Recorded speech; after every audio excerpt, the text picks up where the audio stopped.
Robert was sick, on and off, very sick for the last 11 years of his life. I was the sole caretaker.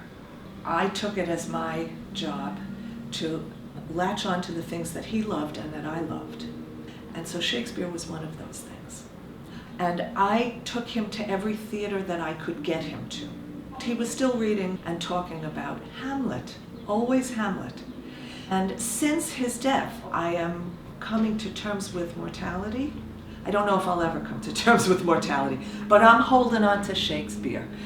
The 1,000 natural shocks that flesh is heir to.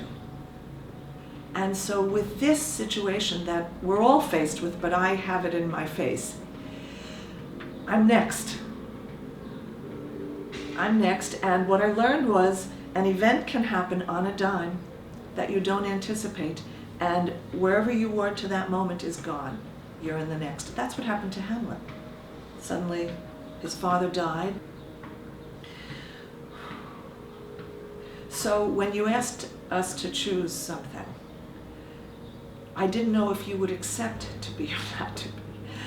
That explores my dilemma. That's it, to be or not to be. In my work with sexual abuse survivors, one of the things that I learned over and over is that all human beings are alive on a spectrum. Some people are fully vitalized and engaged and open and able to risk and delight.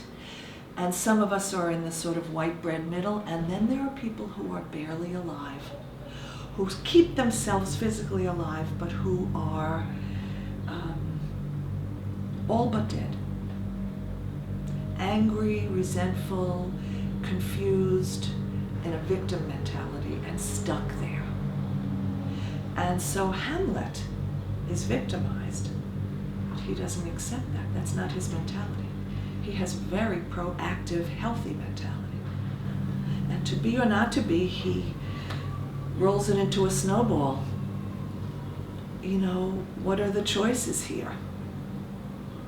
And it speaks to me. I recite it almost every day, and sometimes many times a day.